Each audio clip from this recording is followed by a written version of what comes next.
Lately I've been thinking about friendships and how they can kind of disconnect, or they can slowly fade away without you realizing.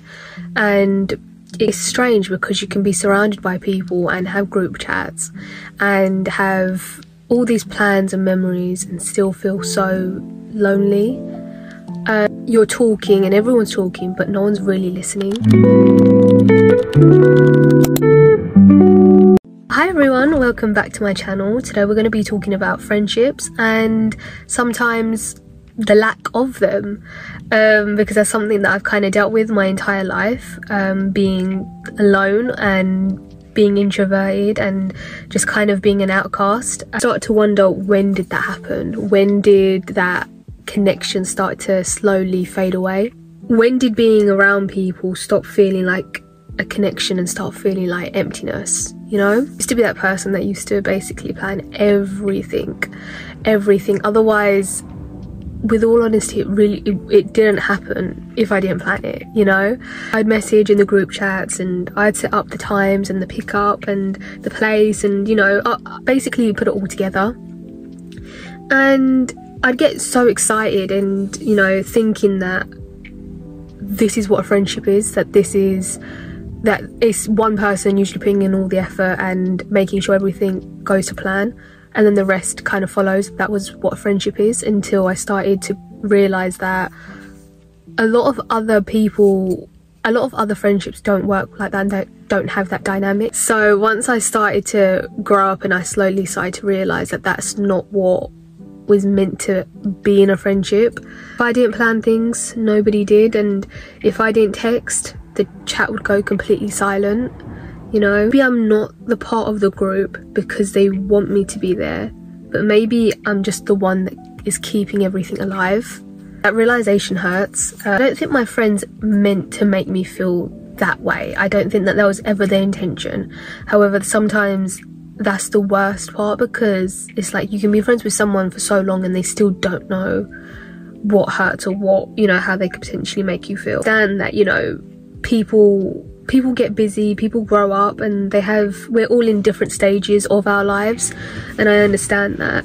But sometimes it feels like I'm just standing still waiting for them to notice that I'm still here, you know. Does that sound crazy? Probably. But when plans get cancelled last minute, or I see them hanging out with each other or with other people right after, that can kind of feel like it stings, you know. It stings because it's like, oh, okay, cool, that got cancelled for whatever reason, but you guys are still hanging out, you're still doing your thing, but just without me, you know. And it didn't hurt because they were hanging out with other friends and they had other people, or they had other plans. I guess it hurts because I also want to be chosen and I also want to be included as well. So I think that's what hurt, not the fact that they have other friends and they enjoy, you know, other people's company. It's just that I also do want to be included, because even if it's the case that, oh, I was working, or I was a bit busy, or I can't go there, or something like that, I would still like to be in the equation, or at least in the conversation, you know. I used to think that something was wrong with me, and it was something that I used to do, especially because all of secondary school I was alone. No one really knew me, and the people that did know me, it was a fake version of myself. Maybe I was being too clingy, or maybe that I was too emotional, or that maybe I was just too much. You know, not that I'm just too much, or it's not that I'm just too clingy, it's just that I care deeply and I have got emotions, and I am in touch with how certain things make me feel and how I don't want to make other people feel that way. It's not that I feel too much, it's just that I feel deeply about certain things, you know. And there's absolutely nothing wrong with that. I think that, especially in the generation we live, being like nonchalant or acting like you don't care and stuff is what is normalized. But we're human beings and we have got feelings, and we do feel certain ways, you know. So there is absolutely nothing wrong with it. It's that not everyone matches the way that we love, you know. Not everyone communicates the same way or prioritizes the same things, and that's okay. But it doesn't mean that we need to keep on shrinking ourselves and our emotions to fit everyone else's capacity, you know. And I'm learning that I deserve the kind of friendships that both of us show up, and it's not just one person, where I don't have to question if I matter because it's already clear by their actions. And I know that all kinds of different friendships exist, and it's really down to the people and also like the vibe and the energy that is put into it. I think that all it needs is just time for you to find people that love you in the exact same way that you love them.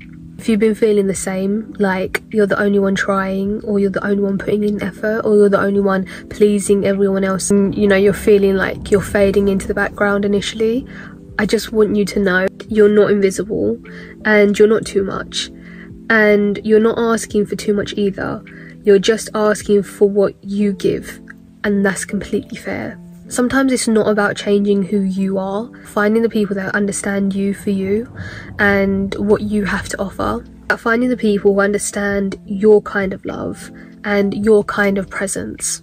People who text first sometimes, people who make space for you, who notice when you're quiet and they check up if you're genuinely okay and that they genuinely care. You deserve that. In the meantime, until you do find that person or those people that care for you like that, it's okay to pull away for a while. It's okay to push back. Growing up, I didn't have any friends and I was constantly alone, and I would spend probably every lunch on my phone or pretending to read a book or something, just so it wasn't really clear that I was alone. And that constant need to be wanted, I guess, and that constant thing of wanting to fit in, but at the same time I just did not fit in. So even when I was with friends or was in a group of people, I just felt like an imposter because I was not them. I was not the same as them. We didn't really click in any way, and for a long time I thought that was my fault, and that was because I was just, you know, I was just weird, or there was just something wrong with me. You know, how I was especially when I was younger, I was such a people pleaser, and all I wanted was to please everyone else. So if that meant me completely remove my personality in the way that I am, if that makes other people happy, I would do it. I would do it in a heartbeat.